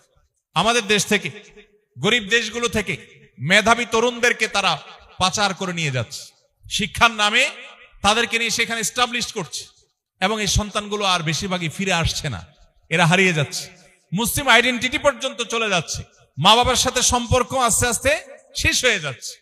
এসব দেশগুলো আজকে যে ভয়ঙ্কর পরিণতির মুখোমুখি হয়েছে, একটা সময় তারা তথাকথিত জন্ম নিয়ন্ত্রণ করেছে, আল্লাহর নির্দেশে বাইরে গেছে, এখন তারা হাড়ে হাড়ে টের পাচ্ছে যে কাজ তারা 2 দশক 3 দশক আগে শুরু করেছে, তার পরিণতি দেখতে তাদেরকে 100 বছর অপেক্ষা করা লাগে নাই, কয়েক দশকের মধ্যে দেখেছে যে বিশাল বড় গ্যাপ তৈরি হয়ে গেছে জেনারেশনের মধ্যে। একটা দেশ চালাবার মতো লোকবল পর্যন্ত নেই, প্রত্যেকটা দেশ, এমন একটা দেশ নাই যে দেশ উন্নত অথচ এই ক্রাইসিসের মধ্যে নাই। মোহতারাম হাজিরিন, আল্লাহর সিস্টেমের বাইরে গিয়ে মানুষ যখন কিছু করতে চাইবে, তার অবশ্যম্ভাবী পরিণতি হবে ধ্বংস। ইসলাম ছাড়া পৃথিবীর কোনো কল্যাণ কোথাও নিহিত নেই। মানুষ যদি কল্যাণ চায়, তাকে টুডে অর টুমরো, আজ হোক, 20 বছর পরে হোক, 200 বছর পরে হোক, তাকে আল্লাহর বিধানেই ফিরে আসতে হবে। ইসলাম সন্তানদেরকে শাসন করার কথা বলে, নির্যাতন না। শাসন এক জিনিস, নির্যাতন আরেক জিনিস। আপনার ছোট ছেলে আছে, মেয়ে আছে, একটা বয়স যখন হবে সে পরিণত হবে, তখন তাকে শাসন করবার অনুমোদন শরিয়া দিয়েছে, বরং গাইডলাইন দিয়েছে যে হ্যাঁ শাসন করতে হবে। আবার বলছি, শাসন, নির্যাতন না। আবার সেটা চাইলেই ছোট 2 বছর 3 বছর 4 বছরের বাচ্চাকে শাসন করবার অধিকার শরিয়া দেয়নি। নবী রাসূলুল্লাহ সাল্লাল্লাহু আলাইহি ওয়াসাল্লাম পরিষ্কার ভাবে এজ বলে দিয়েছে, 7 বছর বয়স হলে সন্তানকে নামাজের নির্দেশ দাও, 10 বছর বয়স হলে নামাজ না পড়লে শাসন করো, তার আগ পর্যন্ত শাসনের অনুমোদন নাই। এটা হলো ইসলামের বিধান। কিন্তু পশ্চিমা আইডিওলজি দাঁড়ালো আমাদের দেশে, আমাদের ব্রেইনও দখল করে ফেলেছে। আমরা তাদের মুখরোচী কিছু কথা শুনে আমরা বিভ্রান্ত হয়েছি। এই যে ফিতনা, তারা আমাদেরকে চমক দেখিয়েছে, ধারণ করে বুঝিয়েছে যে দেখো একটা বাচ্চা, তাকে ফ্রিডম দেওয়া উচিত। ফ্রিডমের নামে, স্বাধীনতার নামে আমাদেরকে দাস বানানো হচ্ছে। ফিতনা দেখছি, স্বাধীনতা, এর ভেতরে লুকায়িত আছে দাসত্ব। আমি যেটাকে স্বাধীনতা মনে করছি সেটা আমার প্রবৃত্তির দাসত্ব, সেটা আমার শয়তানের দাসত্ব। প্রত্যেকটা মানুষ দাস, কেউ তার প্রবৃত্তির, কেউ তার মালিকের, কেউ শয়তানের, কেউ আল্লাহর। এখন আমাকে তথাকথিত স্বাধীনতার নামে চমক দেখিয়ে আমাকে যে বিভ্রান্ত করা হচ্ছে, এটার নাম ফিতনা। বহু মানুষ নামাজ কালাম পড়েন, কিন্তু এই সমস্ত পশ্চিমা ফিতনা, বিভিন্ন রকমের ফিতনা এসে পড়ে গেছে। তো যেটি বলছিলাম যে একটি শিশুকে নির্দিষ্ট বয়সে যাওয়ার পর শরিয়ার বিভিন্ন নীতিমালার আলোকে বিভিন্ন শর্ত মেনে তাকে শাসন করবার এখতিয়ার দিয়েছে। কিন্তু গোটা পৃথিবীর উন্নত দেশগুলোর দিকে তাকান, বলবে না খবরদার, কিচ্ছু বলা যাবে না। বিশেষ করে আপনাদের সিলেট এলাকায় মানুষ, পৃথিবীর উন্নত দেশগুলোতে আপনারা বেশি থাকেন, আপনারা আরো ভালো বলতে পারবেন। পৃথিবীর যে কোনো উন্নত দেশ বলবে কি, বাচ্চাকে কোনো শাসন করা যাবে না। স্কুলে বাচ্চাকে রীতিমতো তালকিন করা হয়, ফুসলানো হয় যে বাসায় আব্বু আম্মু বকা দেয় কিনা, শুধু বলো, থানা থেকে ধরে নিয়ে আসা হবে, এবং আসা হচ্ছে। প্রত্যেকটা ঘরে ঘরে বাচ্চাদের ভয়ে বাপ মা আতঙ্কে থাকেন। একটু জোরে ধমক দিলেও, স্কুলে নালিশ করলে পুলিশ এসে বাপ মাকে ধরে নিয়ে যাবে, এবং এরপরে বাপ মাকে বাধ্য করা হবে যে টাকা দিবা, তোমার চোখের সামনে তোমার ছেলে মেয়ে নষ্ট হবে, খরচ তুমি দিবা, 100 মিটারের মধ্যে তাদের কাছেও যেতে পারবা, যা খুশি তারা করবে। আজকে সম্ভবত দেখেছি সিঙ্গাপুরে আইন করা হয়েছে, 9 বছরের বয়সও যদি হয় তাহলে টিজ করার দায়ে বেত্রাঘাত করার পারমিশন সরকারিভাবে দেয়া হয়েছে। আমি এই নিউজটা দেখে একটু হাসলাম। শরীয়ত যে শাসন করার অনুমোদন দিয়েছে সেটা নিয়ে আমরা হাসাহাসি করলাম, আমরা খুব জাতে উঠলাম যে আমরা অনেক আধুনিক, স্মার্ট, ইসলাম অনেক সেকেলে, কিসের বাচ্চাকে আবার শাসন করে, তাদের স্বাধীনতা আছে, তাদের নিজস্ব চিন্তা থাকা উচিত, তারা নিজেরা বেড়ে ওঠা উচিত। এই সমস্ত আজগবি এবং মুখরোচক, শুনতে ভালো শোনা যায়, এই টাইপের কথাবার্তা আমরা বলেছি। যখন ফেসে গেছি তখন আবার ফিরেছি শরিয়ার পথে, এবং অন্য কোনো পথ খোলা নেই। মোহতারাম হাজিরিন, এটা একটা ফিতনা যে আমরা মুখরোচক অনেক কিছু শুনছি, বিভিন্ন ইজম আমাদেরকে দারুণভাবে অনুপ্রাণিত করে, আমরা শুনে খুব ভালো ফিল করি, মাশাআল্লাহ আমরা বোধহয় জাতে উঠছি, আমরা অনেক স্মার্ট হচ্ছি, কিন্তু আমরা শরিয়া থেকে সরে যাচ্ছি। আজ ঘরে ঘরে সেই মুসলমান ভরা, 5 ওয়াক্ত নামাজ পড়া মুসলমানদের মধ্যে বহু মুসলমান আছে যারা আল্লাহর বিধানের প্রতি সেই আস্থা নাই, পশ্চিমা আইডিওলজির উপরে যে আস্থা তাদের মধ্যে তৈরি হয়েছে, এটা ফিতনা। এই জন্য নবী সাল্লাল্লাহু আলাইহি ওয়াসাল্লাম আল্লাহর কাছে প্রতিদিন নামাজের আখিরি বৈঠকে দোয়া মাসুরার জায়গায় তিনি যে দোয়া করতেন, এই দোয়ার মধ্যে আল্লাহুম্মা ইন্নী যালামতু নাফসি যুলমান কাসীরার পাশাপাশি আরেকটা দোয়া ছিল। সে দোয়া কি? আল্লাহুম্মা ইন্নী আউযু বিকা মিন আযাবিন নার ওয়া আযাবিল কবর ওয়া আউযু বিকা মিন ফিতনাতিল মাহইয়া ওয়াল মামাত। আল্লাহ, জীবন এবং মরণের ফিতনা থেকে, বেঁচে থাকার মধ্যে পৃথিবীতে বহু ফিতনা আছে, দেখতে মনে হয় ভালো, কিন্তু পরিপূর্ণ অন্ধকারে সেটা আমার জন্য ক্ষতিকর জিনিস, বাট আমার কাছে মনে হচ্ছে ভালো। আল্লাহ, আমি ভালো মনে করে আগাবো, অথচ তার শেষ ঠিকানায়, শেষ মাথায় গন্তব্য হলো জাহান্নাম। এটাই ফিতনা। এই জন্য নবী করিম সাল্লাল্লাহু আলাইহি ওয়াসাল্লাম আমাদেরকে সতর্ক করেছেন। আল্লাহ তাআলা আমাদেরকে, আমাদের চরিত্রকে, আমাদের পরিবারকে ঈমান এবং আমলের জন্য হার্মফুল বিষয়গুলো থেকে বেঁচে থাকার তৌফিক দান করুন। ফিতনার বিষয়ে আল্লাহ তাআলা আমাদেরকে সচেতন এবং সতর্ক থাকার তৌফিক দান করুন। মুহতারাম হাজিরিন, আরেকটা বড় ফিতনার বিষয় হলো দৃষ্টির ফিতনা এবং ডোপামিনের অ্যাটাক। আজ সোশ্যাল মিডিয়ার এই যুগে চোখের জেনা এমন এক ভয়াবহ ব্যাধিতে পরিণত হয়েছে, কেউ চেষ্টা করলেও তার জন্য বেঁচে থাকা সহজ না, এমন ভাবে ডিজাইন করা হয়েছে।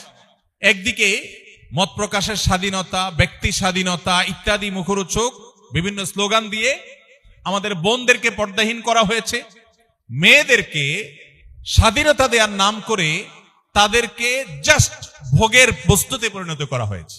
তাদেরকে এমন ভাবে উপস্থাপন করা হয়েছে যে পুরুষের চোখের আধারে পরিণত হয়েছে, কিন্তু তাদেরকে বলা হচ্ছে তোমরা এর মাধ্যমে স্বাধীন, তোমরা এর মাধ্যমে নিজের অধিকার স্বাধিকার চর্চা করছো। ফিতনা।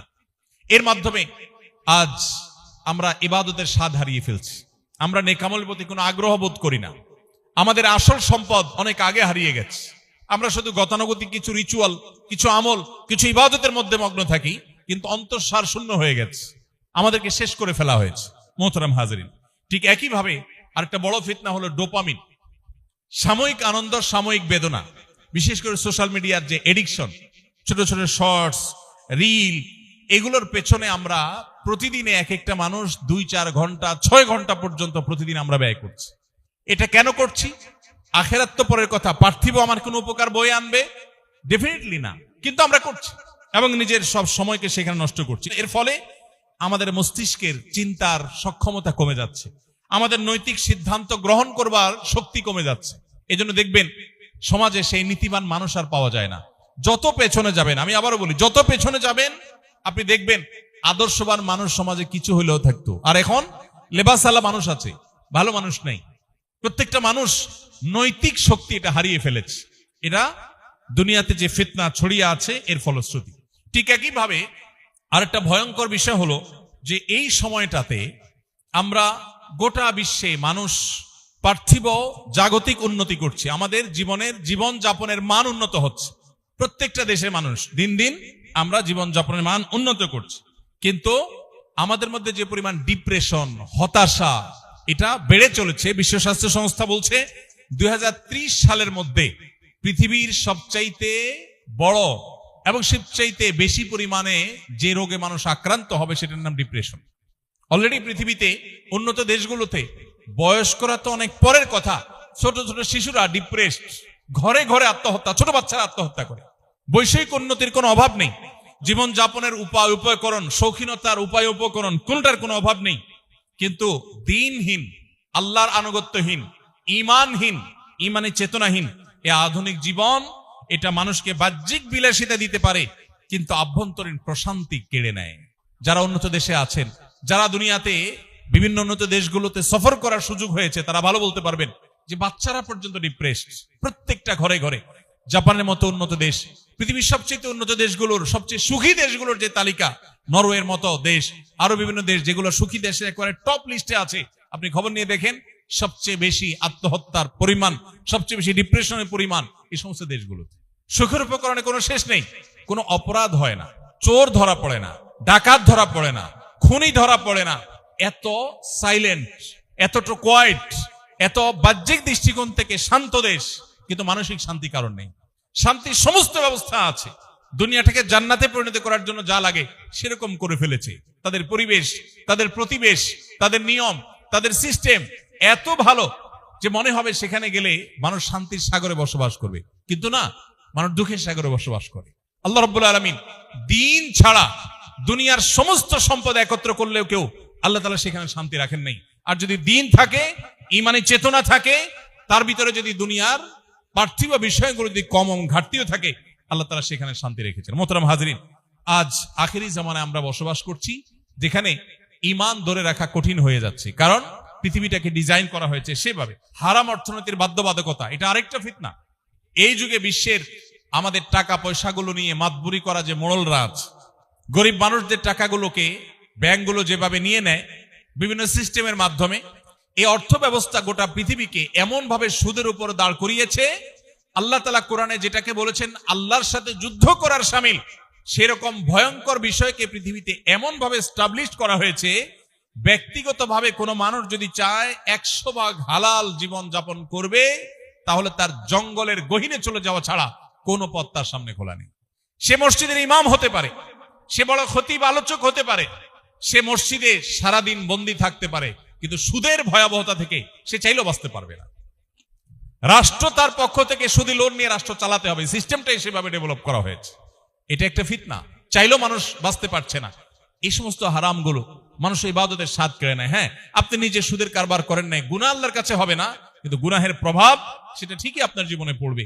সেই ফিতনা আজ আমাদেরকে ছেয়ে নেছে। প্রিয় ভাইরা আমার, তথ্য বিভ্রাট এবং ইনফোডেমিক এটা আরেকটা বড় ফিতনার বিষয়। আমরা দেখি আজ যেটাকে সাদা হিসাবে দেখানো হচ্ছে বা যেটাকে ভালো হিসাবে দেখানো হচ্ছে, ডিজাইন করা হচ্ছে, সেটা আসলে ভালো না। গোটা পৃথিবীতে দেখবেন ইসলামের অনেক বিধিবিধানকে আসামির কাঠগড়ায় দাঁড় করানো হয়েছে। ইসলাম চর্চা করে সে মানুষগুলোকে কালার্ড করে রাখা হয়েছে, কিন্তু এর বিপরীতে আল্লাহর অবাধ্য হোক কেউ, নাফরমান হোক, ইসলাম থেকে দূরে সরে যাক, সেটাকে অ্যাপ্রিসিয়েট করা হচ্ছে। তো আজকের পৃথিবী যেটাকে ভালো বলছে অনেক ক্ষেত্রে সেটা খারাপ, আবার যেটাকে খারাপ বলছে অনেক ক্ষেত্রে সেটা ভালো। মানুষের জন্য কঠিন হয়ে যাচ্ছে, দরু হয়ে যাচ্ছে কোনটা ভালো কোনটা মন্দ সেটা নিরূপণ করা। আল্লাহ রাব্বুল আলামিন এরকম ফিতনা সংকুল সময়ে আমাদের ঈমানকে হেফাজত করার তৌফিক দান করুন, আমাদের মুসলিম আইডেন্টিটিকে আল্লাহ তাআলা বাঁচাবার তৌফিক দান করুন। সম্মানিত হাজিরিন, এই পরিস্থিতিতে আমরা কিভাবে রক্ষা করব নিজেদেরকে? নাম্বার 1, ফিতনা সংকুল এই সময়ে আমাদের ইবাদত এবং দিন চর্চা যেখানে কঠিন হয়ে পড়ছে, এই সময়টাতে ফিতনা থেকে বেঁচে নিজের ঈমান আমলকে রক্ষা করবার জন্য প্রথম যে জিনিসটি দরকার সেটা হলো ইলম। যদি আমরা পর্যাপ্ত কোরআন এবং হাদিসের ইলম হাসিল করি এবং ফিতনা সম্পর্কিত ধারণা আমরা অর্জন করি, তাহলে বেঁচে থাকাটা ইজি হবে।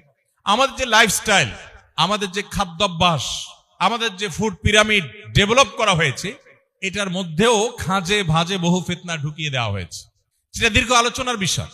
তো এগুলো সম্পর্কে যতটা আমরা জানতে পারবো ততটা আল্লাহ আমাদেরকে হেফাজত করবেন, যত বেশি জানা যাবে। দ্বিতীয়ত আরেকটা উপায় আছে ফিতনা থেকে বাঁচার জন্য, সেটা হলো আল্লাহ বলেছেন, ইয়া আইয়ুহাল্লাযীনা আমানু ইন তাত্তাকুল্লাহ ইয়াজআল লাকুম ফুরকানা।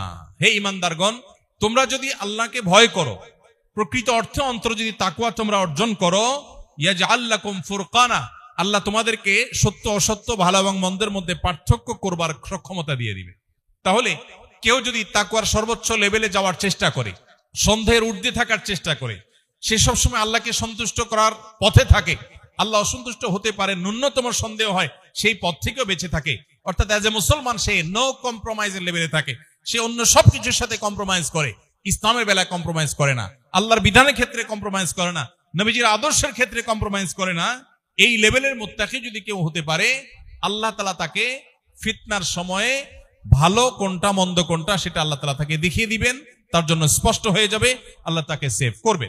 তৃতীয়ত, ফিতনা থেকে বাঁচার জন্য আল্লাহর কাছে বিভিন্ন দরখাস্ত সাবমিট করার পদ্ধতি নবীজি শিখিয়েছেন। যেমন একটা দোয়া আমরা বলেছি একটু আগে, আত্তাহিয়াতুর পরে, দুরুদের পরে দোয়া মাসুরার জায়গায় নবী সাল্লাল্লাহু আলাইহি ওয়াসাল্লাম পড়তেন মাঝে মধ্যে, কোন সময় সে দোয়াটা আমরা পড়তে পারি, আল্লাহুম্মা ইন্নী আউযু বিকা মিন আযাবিন নার ওয়া আযাবিল কবর ওয়া আউযু বিকা মিন শাররি ফিতনাতিল মাহইয়া ওয়াল মামাত ওয়া আউযু বিকা মিন শাররি ফিতনাতিল মাসিহিদ দাজ্জাল। আল্লাহ, জীবন এবং মরণ এবং দাজ্জালের ফিতনা থেকে আপনার থেকে আমরা পানা চাই, এই দোয়া আল্লাহর কাছে নিবেদন করা। সূরা কাহাফ, নবী সাল্লাল্লাহু আলাইহি ওয়াসাল্লাম বলেছেন, সূরা কাহাফের তিলাওয়াত মানুষকে আখেরি জামানায় ফিতনা থেকে রক্ষা করবে, বিশেষ করে দাজ্জালের ফিতনা থেকে। সূরা কাহাফের প্রথম 10টি আয়াত যে ব্যক্তি মুখস্থ করবে, বুঝবে এবং এটাকে নিজের ভিতরে সংরক্ষণ করবে, তিলাওয়াত করবে, এই 10টি আয়াতের হিফজ এবং মুখস্থকরণের মধ্য দিয়ে আল্লাহ তাকে দাজ্জালের ফিতনা থেকে, কিয়ামতের আগে যখন ফিতনায় মানুষ নিমজ্জিত হবে, আল্লাহ তাকে সেভ করবেন। এই সমাজে খুব অল্প সংখ্যক মানুষ আছে যে মুসলিম, আবার ফিতনা থেকে আল্লাহ তাকে বাঁচিয়েছেন। তো সেই সৌভাগ্যবান মানুষদের কাতারে শামিল হতে হলে সূরা কাহাফের তিলাওয়াত করতে হবে। পুরো সূরা কাহাফটাই হলো ফিতনা মুক্তির অত্যন্ত গুরুত্বপূর্ণ একটা আমল এবং টনিক। পুরো সূরা কাহাফের মধ্যে আপনি দেখবেন আল্লাহ রাব্বুল আলামিন বিভিন্ন ফিতনা সম্পর্কে আলোকপাত করেছেন। ঈমানের জন্য ফিতনা ছিল আসহাবে কাহাফের যুবকদের বেলায়, ঠিক এরপরে আল্লাহ তাআলা দুই ভাইকে একটা ফিতনায় নিপতিত করেছেন সম্পদের মধ্য দিয়ে। একজনকে অডেল সম্পদ দিয়েছেন, সে আল্লাহর নাফরমানি করেছে, তার ধ্বংস আল্লাহ করেছেন। আবার আরেকজনকে একই সাথে আল্লাহ তাআলা অডেল সম্পদ দিয়েছেন, তিনি আল্লাহর কৃতজ্ঞতা আদায় করেছেন, আল্লাহ তাকে সেভ করেছেন। তাহলে সম্পদের ফিতনার আলোচনা সূরা কাহাফে আছে। এরপরে সূরা কাহাফে আপনি দেখতে পাবেন সেখানে ইলমের ফিতনা রয়েছে। খিজর আলাইহিস সালামের সাথে মুসা আলাইহিস সালামের যে যাত্রা ছিল, এখানে ইলমের ব্যাপারটিতে মুসা আলাইহিস সালামের কাছে অস্পষ্টতা ছিল, আল্লাহ তাআলা তার জন্য সেটা স্পষ্ট করেছেন। ইলমটা কখনো কখনো মানুষকে ফিতনায় পতিত করতে পারে। এই আসহাবে কাহাফের পরে সূরা কাহাফের মধ্যে খিজর এবং মুসা আলাইহিস সালামের ঘটনার বিভিন্ন প্রেক্ষাপট সেই অর্থাৎ ইলমের ফিতনার বিষয়টির প্রতি ইঙ্গিত করে। এরপরে সর্বশেষ দেখবেন আপনার সূরা কাহাফের মধ্যে আরো বিবিধ ফিতনার সম্পর্কে আলোকপাত করা হয়েছে। তো এই জন্য সূরা কাহাফের তেলাওয়াত আমাদেরকে ইনশাআল্লাহ ফিতনা থেকে বাঁচতে সাহায্য করবে। এবং এই যুগে বিশেষ করে ডিজিটাল যে সমস্ত ডিটক্স, এগুলোর ব্যাপারে সচেতনতা, এটাও আমাদের ঈমান আমলকে হেফাজত করার জন্য এবং ফিতনা থেকে বেঁচে থাকার জন্য যথেষ্ট। প্রতিদিন একটা সময় আল্লাহর সাথে একান্তে কথা বলা দরকার। আমাদের এখন একান্তে কথা বলতে কিছু নেই। মোবাইল টিপতে টিপতে, ফেসবুক টিপতে টিপতে আমরা শেষ বন্ধ করে নামাজে দাঁড়াই। নামাজ ভর ফেসবুকে যা দেখেছি, যা স্ক্রল করেছি, ওইগুলো ভাবি, রুকুতে সিজদাতেও সেগুলো ভাবি, নামাজ পড়ি, কিন্তু আমার মনোযোগ আসলে নামাজে নাই। এই ইবাদতটা শুধু ইবাদতের খোলস আছে, অন্তঃসার শূন্য, না কোনো তৃপ্তি আছে, না এর কোনো উপকারিতা আছে। এগুলো থেকে বাঁচার জন্য সংগ্রাম করা দরকার এবং আল্লাহর সাথে একান্তে ইবাদতের জন্য সময়গুলো ফারেক করা দরকার। আপনি দেখবেন 5 ওয়াক্ত ফরজ নামাজের আগে পরে নবী আলাইহিস সালাম আমাদেরকে যে সুন্নাহ নামাজের নির্দেশনা দিয়েছেন, ইসলাম মূলত আমাদেরকে প্রিপেয়ার্ড করার জন্য সেগুলো দেওয়া হয়েছে। দেখুন, আপনি ফজরের আগে 2 রাকাত সুন্নাত আছে, যোহরের ফরজ নামাজের আগে 4 রাকাত সুন্নাত আছে, ঠিক আসরের ফরজ নামাজের আগে 4 রাকাত নফল আছে। মাগরিবের আগে নিয়মতান্ত্রিক কোন সুন্নাহ নামাজ যদিও নেই, কিন্তু সূর্য ডুবার পর মাগরিবের নামাজের মাঝে 2 রাকাত নামাজের কথা বুখারীতে আছে। সেটার ব্যাপারে উলামায়ে হানাফের এটা সুন্নাত হওয়ার ব্যাপারে ভিন্ন মত আছে, কিন্তু মাগরিবের নামাজের পরে আবার আপনি 2 রাকাত সুন্নাত আছে সন্ধ্যের ঊর্ধ্বে এবং মতপার্থক্যের ঊর্ধ্বে। এশার নামাজের আগে আপনার নফল নামাজ আছে, পরে 2 রাকাত আছে।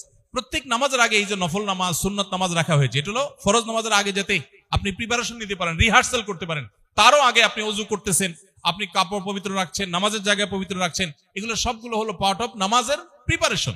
কিন্তু দুর্ভাগ্যজনক বাস্তবতা হলো যে আমাদের এগুলোর প্রতি আজ কোনো মনোযোগ নেই, কারণ সোশ্যাল মিডিয়া আমাদেরকে শেষ করে দিচ্ছে। এই জন্য এগুলো থেকে বেঁচে থাকা জরুরি। ইকোসিস্টেমের মধ্যে পরিবর্তন করা অর্থাৎ সাহচর্য এবং সান্নিধ্য, সার্কেল চেঞ্জ করা। বিশেষ করে দ্বীন ঈমান হেফাজত যদি করতে চাই, ফিতনা থেকে যদি বাঁচতে চাই, তাহলে সেক্ষেত্রে আমাদেরকে এই যুগে স্পেশালি প্রত্যেকটা মানুষকে দ্বীনি সার্কেল মেনটেন করতে হবে। যেখানে দিনদার, মুত্তাকি, পরেজগার মানুষ থাকবে সেখানে আমি যাব। আমার প্রতিবেশী হবে ভালো মানুষ, আমার সন্তানটা যে শিক্ষা প্রতিষ্ঠানে পড়বে সেখানে আল্লাহভীরু মানুষ থাকবে, তাদের মধ্যে আল্লাহর ভয় থাকবে। আমি সেই জিনিসটাকে সবচেয়ে বেশি প্রায়োরিটি দিব। এইভাবে যদি করতে পারি তাহলে ডিজিটালের সমস্ত ফিতনা থেকে বেঁচে থাকা সম্ভব ইনশাআল্লাহ। এর বাইরে আমরা আজকের পৃথিবী যেটাকে ভালো বলছে সেটা আসলে ভালো কিনা এটা মাপবো হলো কোরআন এবং হাদিসের কষ্টি পাথরে। কোনোটাকে যদি মন্দ বলে তাহলে সেটাকে মন্দ মনে করার আগে কোরআন এবং হাদিস মন্দ বলছে কিনা সেই কষ্টি পাথরে পরিমাপ করার চেষ্টা করব। এর মাধ্যমে আশা করা যায় ইনশাআল্লাহ ফিতনা থেকে আমরা বেঁচে থাকতে পারবো। ভাইরা আমার, আখেরি জামানাতে শেষ সময় যখন ঈমান এবং আমল ধরে রাখা কঠিন হবে, এই ফিতনা সংকুল সময় যদি কেউ নিজের মুসলিম আইডেন্টিটিকে বাঁচাতে পারে, সবাই যখন হারাম রিলেশনে যাবে, কোন যুবক যদি নিজেকে বাঁচাবার চেষ্টা করে, কোন তরুণী যদি নিজের চরিত্রকে হেফাজত করার জন্য সংগ্রাম করে, সবাই যখন হারামকে ডাল ভাত মনে করে, কেউ যদি হারামকে ছেড়ে না খেয়ে থাকা, চাকরিহীন থাকা, বেকার থাকাটাকে অ্যাপ্রিসিয়েট করতে পারে, তার মর্যাদা কি?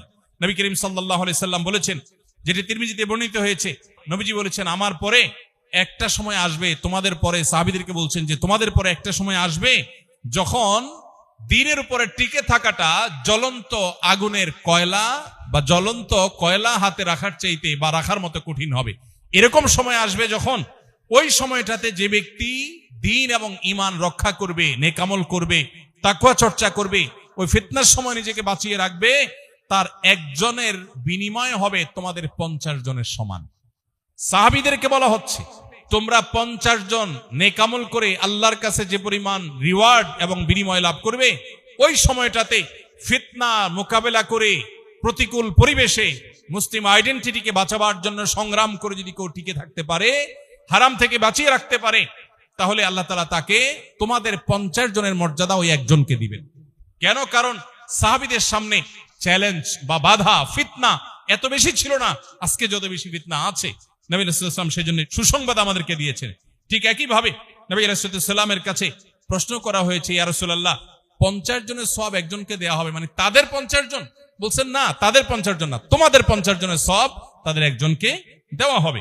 এরকম আরো বহু বহু হাদিস আছে, যে হাদিসগুলোর মাধ্যমে বোঝা যায় যে ফিতনা সংকুল সময় ঈমানের উপর টিকে থাকার প্রয়োজনীয়তা কত বেশি এবং এর ফজিলত কত বেশি।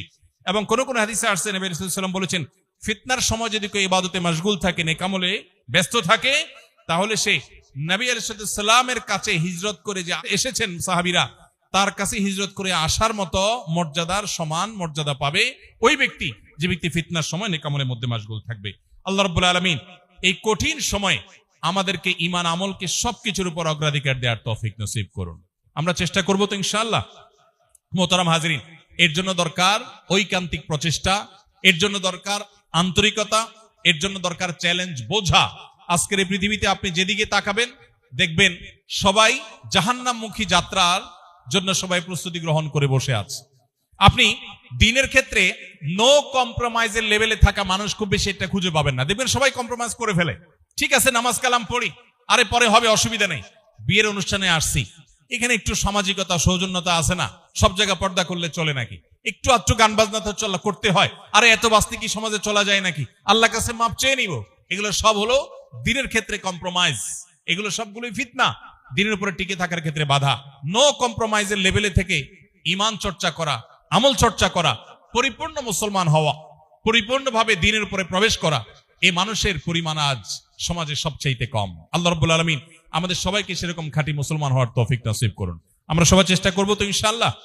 আল্লাহর কাছে আমরা দোয়া করব। নবী আলাইহিস সালাম দোয়া করতেন, আল্লাহুম্মা ইন্নী আউযু বিকা মিনাল ফিতান মা যাহারা মিনহা ওয়া মা বাতান। আল্লাহ, আপনার কাছে ফিতনা থেকে পানা চাই, প্রকাশ্য ফিতনা, অপ্রকাশ্য ফিতনা, সকল প্রকার ফিতনা থেকে আপনার কাছে পানা চাই। আমরা ঠিক একই ভাবে আল্লাহর কাছে দোয়া করব। আমরা একটু বলি, আল্লাহুম্মা ইন্নী আউযু বিকা মিনাল ফিতানি মা যাহারা মিনহা ওয়া মা বাতান।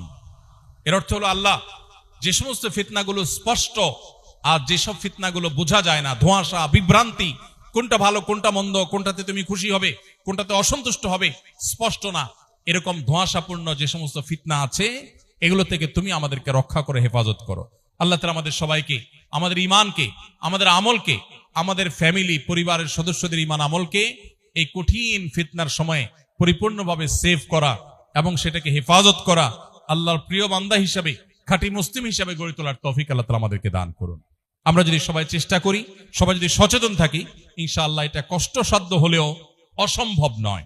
আল্লাহ তাআলা অবশ্যই আমাদেরকে রাস্তা দেখাবেন। আল্লাহ বলেছেন, ওয়াল্লাযীনা জাহাদু ফীনা লানাহদিয়ান্নাহুম সুবুলানা, যারা আমার রাহে আসার জন্য চেষ্টা করবে তাদেরকে অবশ্যই আমি বিবিধ রাস্তা দেখাবো।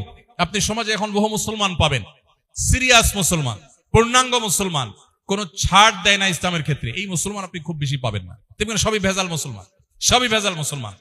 ব্যবসা বাণিজ্য করছেন, চাকরি বাকরি করছেন, স্কুল কলেজে যাচ্ছেন, পড়াশোনা করছেন, বিভিন্ন সেক্টরে দেখবেন বিভিন্ন জায়গায় তার দিনকে তিনি কম্প্রোমাইজ করে ফেলছেন। তিনি দুনিয়াকে কম্প্রোমাইজ করছেন না, তিনি দিনকে কম্প্রোমাইজ করছেন। এই মানুষ দেখবেন ভরা, কিন্তু সেই মানুষ আপনি চিরুনি অভিযান করে খুঁজে বের করা কঠিন হয়ে যাবে যে মানুষ তার দিনকে, ঈমানকে সবকিছুর উপরে উঁচিয়ে রাখে। আল্লাহ তাআলা আমাদেরকে সেরকম খাঁটি মুসলমান হওয়ার তৌফিক দান করুন। ভেজাল মুসলমানের কোনো মূল্য দুনিয়াতে নেই। আজ যে অপমান অপদস্থ আমরা, আজ যে আমরা পিছিয়ে পড়ছি, এর মূল বিষয়টাই হলো এটি যে আমরা দিন থেকে দূরে সরে গেছি। সাহাবা ইকরাম তারা বিশ্ব শাসন করেছেন, বিশ্ব তাদের পায়ের নিচে এসেছে, গোটা বিশ্বকে তারা দিয়েছেন, কারণ তারা সেরকম ঈমানদার ছিলেন, তাদের সে নেক আমল ছিল। আজ আমরা সেই জায়গা থেকে সরে গেছি। আল্লাহ আমাদেরকে ফিরে আসার তৌফিক নসিব করুন।